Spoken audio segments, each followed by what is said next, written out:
alguns pastores que eu considero pessoas muito sérias dizem que o dízimo, inclusive, você não é obrigado, você não devolve o dízimo, né?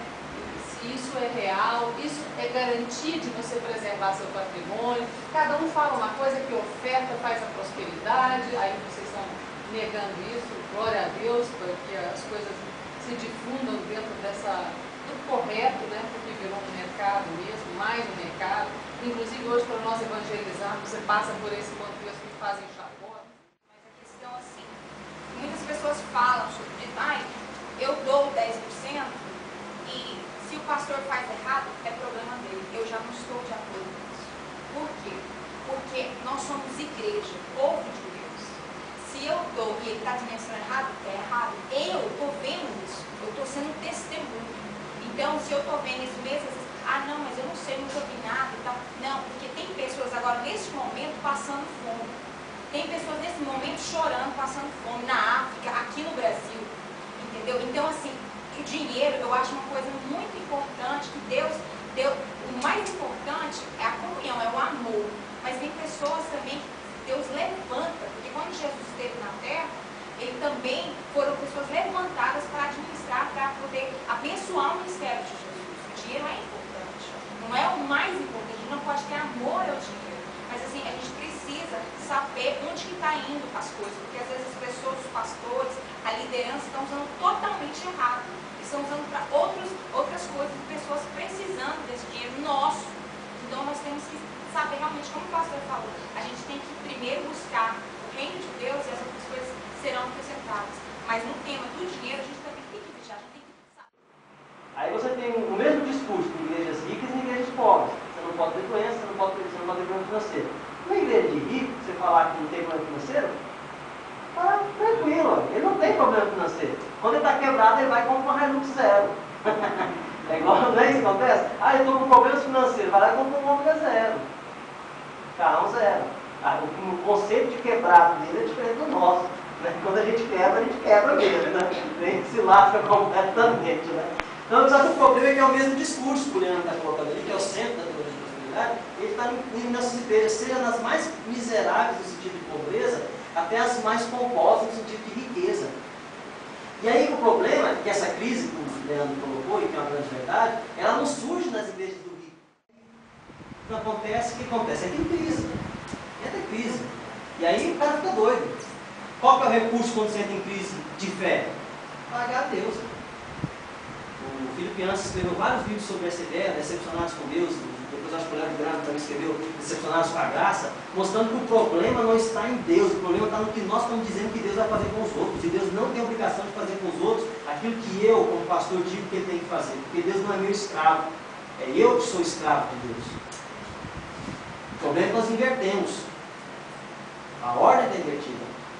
Mas como eu julgo, né, que eu sou líder da igreja, eu posso falar e Deus tem que fazer. Deus não tem que fazer o que eu quero. A proposta do Evangelho é diferente.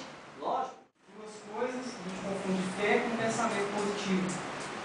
E cada fé não tem nada a ver com pensamento positivo. Né? O pessoal faz, quando o pai está dando essa de declarar, de falar que a palavra tem poder, né? De ficar determinando uma série de termos que espiritualizam esse contexto, a gente vai perceber que não vai passar de pensamento positivo, de afirmação ali que vai dar certo. Aquele vinho, né? O segredo do sucesso, alguma coisa assim. Esqueci o nome dele. Não, o segredo não. O segredo. É exatamente isso. A proposta do pensamento positivo. E o pessoal entende o segredo, você declarar, né, você mentalizar que vai dar certo, como se fosse fé, que na verdade não tem nada a ver com fé. O outro aspecto, que é errado também nesse sentido de fé, é eu ter fé na fé. Eu acreditar, né, que é bem parecido com esse termo, mas é a fé na fé. Então, a partir do que você estuda isso, é muito comum o pessoal dizer, se você tiver fé, você vai ser curado. Poxa, então quem está curando não é Deus, é a minha fé. Então, o pessoal acaba esquecendo de Cristo, acaba esquecendo uma série de fatores, ou deposita aquele dever de ser curado, de receber qualquer tipo de bênção, vinculado à fé da pessoa. Quando a gente faz isso, a gente anula que Deus está trabalhando.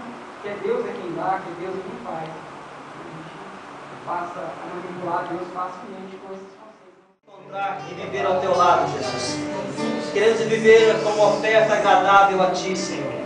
Sermos fiéis até o fim de nossa jornada nessa terra, nossa peregrinação nessa terra. Que o Senhor possa nos encontrar fiéis, Deus. Fiéis em nossos corações, fiéis à palavra, fiéis ao chamado do Senhor em nossas vidas. Senhor Jesus, não nos deixe desviarmos para um lado ou para o outro, Deus. Não nos deixe, Deus, sermos encantados e embebedados por teologias que não são teologias que provêm do Teu trono, como a teologia da prosperidade.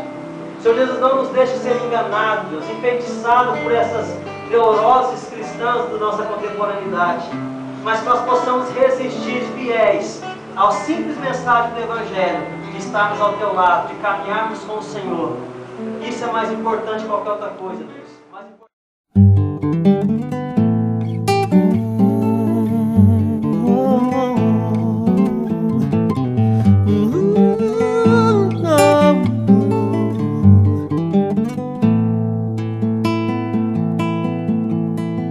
Vaidade no cumprimento da saia, no cumprimento da lei.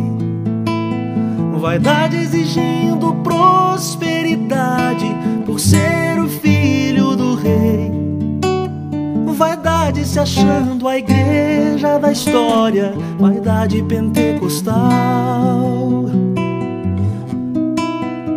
Vivendo e correndo atrás do vento, tudo é vaidade.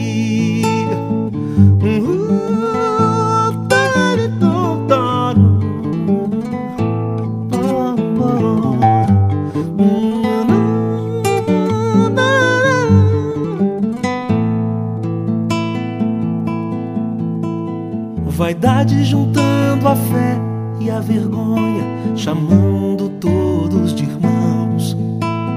Vaidade de quem esconde a verdade por ter um povo nas mãos. Vaidade buscando Deus em si mesmo, querendo fugir da cruz. Não crendo e sofrendo, perdendo tempo, tudo é vaidade. Falsos chamados apostolados do lado oposto da fé. Dinheiro, saúde, felicidade, aquele que tem contra aquele que é. Rádios, TVs, auditórios lotados, ouvindo o evangelho da marcha ré. A morte se esconde atrás dos templos, tudo é vaidade. A morte se esconde atrás dos templos, tudo é vaidade. E a morte se esconde atrás dos templos, tudo é vaidade. Aonde está a honra dos orgulhosos?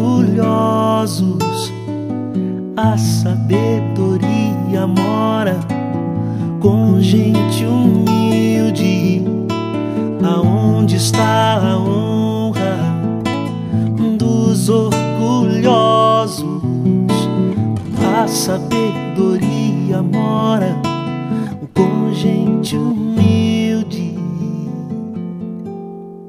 Liberdade